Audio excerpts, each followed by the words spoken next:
Hello दोस्तों, आप सभी को शुभ लाभ जी के क्लासेस में स्वागत है। आज है 25 मई 2024। आज की इम्पॉर्टेंट करेंट अफेयर्स क्लास को शुरू करते हैं।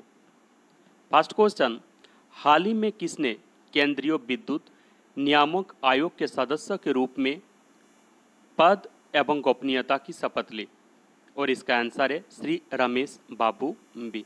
यानी रमेश बाबू बी ने केंद्रीय विद्युत नियामक आयोग के सदस्य के रूप में पद एवं गोपनीयता की शपथ लिए हैं। यानी इसका आंसर क्या हो जाएगा? ए, श्री रमेश बाबू बी। अब देखिए नवीनतम नियुक्तियां यानी latest appointments. IDFC first bank के पूर्णकालिक निदेशक के रूप में प्रदीप नटराजन को नियुक्त किया गया।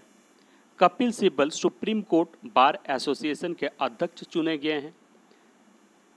इदसिसा नगरोंग मेघालय राज्य की पहली महिला पुलिस महानिदेशक बनी है। और दिलीप संघानी को इप्को के अध्यक्ष के रूप में चुना गया है। आइए अब नेक्स्ट क्वेश्चन में, इंडिया फर्स्ट लाइफ इंश्योरेंस के एमडी एवं सीईओ के रूप में किसे नियुक्त किया गया है? और इसका आंसर है ऋषभ गांधी। यानी ऋषभ गांधी को आईडीएफसी फर्स्ट लाइफ इंश्योरेंस के एमडी एवं सीईओ के रूप में नियुक्त किया गया है। यानी इसका आंसर क्या हो जाएगा? डी, ऋषभ गांधी। आइए अब नेक्स्ट क्वेश्चन में, कैलिफोर्निया में सैक्रामेंटो काउंटी सुपीरियर कोर्ट में किस भारतीय अमेरिकी वकील को न्यायाधीश के रूप में नियुक्त किया गया है? और इसका आंसर है जया बगीडा। यानी जया बगीडा को कैलिफोर्निया में सैक्रामेंटो काउंटी सुपीरियर कोर्ट में जज के रूप में यानी न्यायाधीश के रूप में नियुक्त किया गया है। यानी इसका आंसर क्या हो जाएगा? सी, जया बगीडा। आइए अब नेक्स्ट क्वेश्चन में,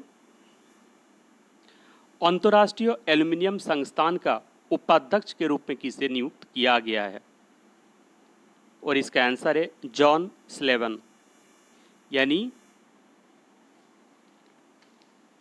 वेदेंता एल्यूमिनियम के सीईओ जॉन स्लेवन को अंतर्राष्ट्रीय एल्यूमिनियम संस्थान का उपाध्यक्ष के रूप में नियुक्त किया गया है।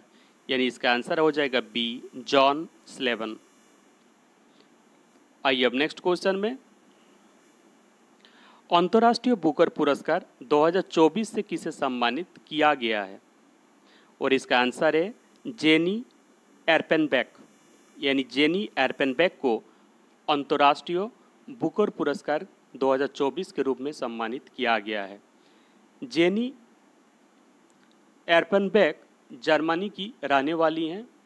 उनका पुस्तक काइरोस के लिए इन्हें मिला है और इसका अनुवाद माइकल हॉफमैन ने किया था। यानी इसका आंसर हो जाएगा ए, जेनी एर्पेनबेक। अब देखिए 2023 में जॉर्जी गोडस्पिन को मिला था, 2022 में गीतांजलि श्री को मिला है और 2021 में डेविड डियोप को अंतर्राष्ट्रीय बुकर पुरस्कार 2021 मिला था। आइए अब नेक्स्ट क्वेश्चन में,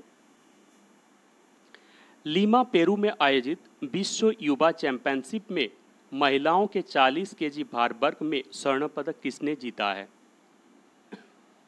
और इसका आंसर है प्रीतिस्मिता भोई।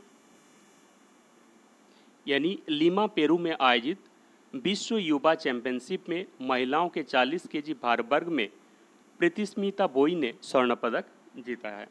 प्रीतिस्मिता ने स्नेच में 57 केजी और क्लीन एंड जार्क में 76 केजी वजन उठाया है। क्लीन एंड जार्क विश्व रिकॉर्ड के साथ खिताब जीतने वाली पहली भारतीय महिला है और स्नेच और क्लीन एंड जार्क में कुल उन्होंने 3 स्वर्ण पदक जीते हैं। यानी इसका आंसर क्या हो जाएगा? डी, प्रीतिस्मिता भोई। अब देखिए जसना सबर भी ओडिशा की रहने वाली हैं। इन्हें रजत पदक हासिल हुआ है। और पायल 45 केजी भार वर्ग में इन्हें भी रजत पदक मिला है। और बाबूलाल हेम्ब्रम पुरुषों की 49 केजी भार वर्ग में कांस्य पदक जीते हैं। आइए अब नेक्स्ट क्वेश्चन में, संयुक्त राज्य अमीरात के राष्ट्रपति ने किस देश के राजदूत को प्रथम श्रेणी स्वतंत्रता पदक से सम्मानित किया है? और इसका आंसर है पैराग्वे। यानी यूएई के राष्ट्रपति शेख मोहम्मद बिन जायद अल ने संयुक्त अरब अमीरात में पैराग्वे गणराज्य के राजदूत जोस गुएरा अलीबा को स्वतंत्रता के प्रथम श्रेणी के पदक से सम्मानित किया है। यानी इसका आंसर क्या हो जाएगा? सी, पैराग्वे। और पैराग्वे की राजधानी कहाँ है? असुन्सिया। और संयुक्त राज्य अमीरात की राजधानी अबू धाबी है। आइए अब नेक्स्ट क्वेश्चन में, एएफसी महिला एशिया कप फुटबॉल 2026 की मेजबानी कौन सा देश करेगा? और इसका आंसर है ऑस्ट्रेलिया। यानी एएफसी महिला एशिया कप फुटबॉल 2026 की मेजबानी ऑस्ट्रेलिया करेगा। यानी इसका आंसर क्या हो जाएगा? सी, ऑस्ट्रेलिया। आइए अब नेक्स्ट क्वेश्चन में, अंतर्राष्ट्रीय सौर संगठन में शामिल होने वाला 99 सदस्य कौन बना है? और इसका आंसर है स्पेन। यानी स्पेन अंतर्राष्ट्रीय सौर संगठन में शामिल होने वाला 99th मेंबर बना है। यानी इसका आंसर क्या हो जाएगा? ए, स्पेन।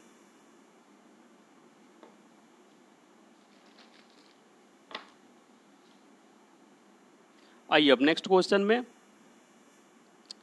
जापान में आयोजित विश्व पैरा एथलेटिक चैंपियनशिप में भारतीय पैरा एथलेटिक्स सचिन सर्जेराव ने पुरुष शॉटपुट इवेंट में कौन सा पदक जीता है? और इसका आंसर है स्वर्ण पदक।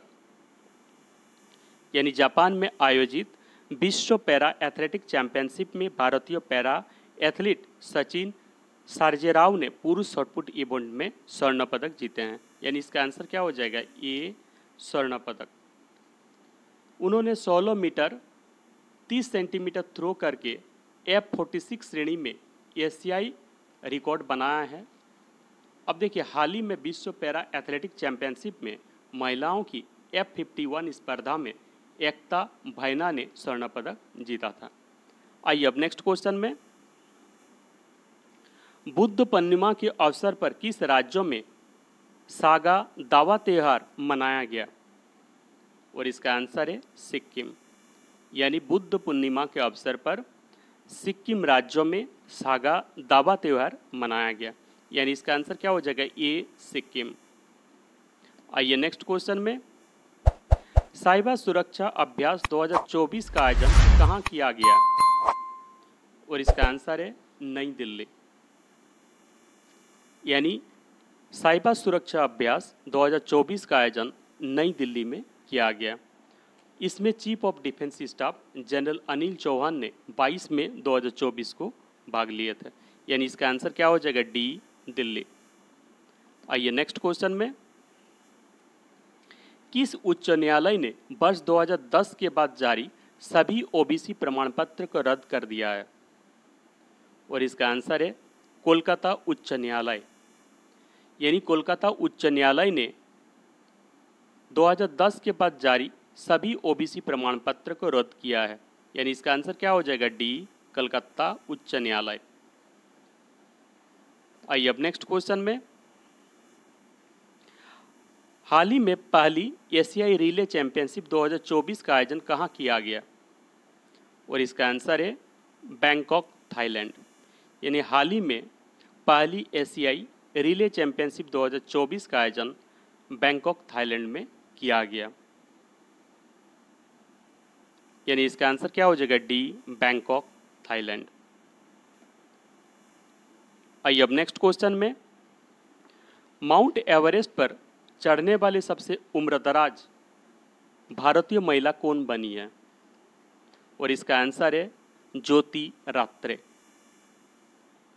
यानी मध्य प्रदेश की उद्यमी और फिटनेस उत्साही ज्योति रात्रे ने माउंट एवरेस्ट पर चढ़ने वाली सबसे उम्रदराज भारतीय महिला बनी है। 55 वर्षीय पर्वतारोही ने 19 मई 2024 को शिखर पर पहुंची थी। यानी इसका आंसर क्या हो जाएगा? ए, ज्योति रात्रे।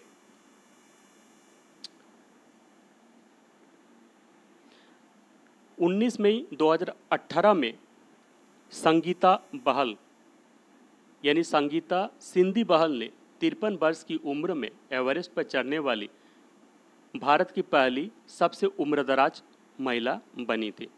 अब देखिए मालावत पूर्णा, ये कौन है? ये भी एक पर्वत रही हैं।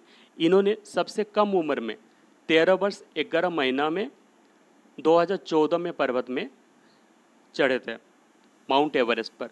और डिक्की डोमला 1993 में 19 वर्ष की अवस्था में माउंट एवरेस्ट पर चढ़ी थी। आइए अब नेक्स्ट क्वेश्चन में, जैव विविधता दिवस कब मनाया जाता है? और इसका आंसर है 22 मई। ये करेक्ट कर लीजिएगा, इसे सही आंसर है 22 मई को मनाया जाता है।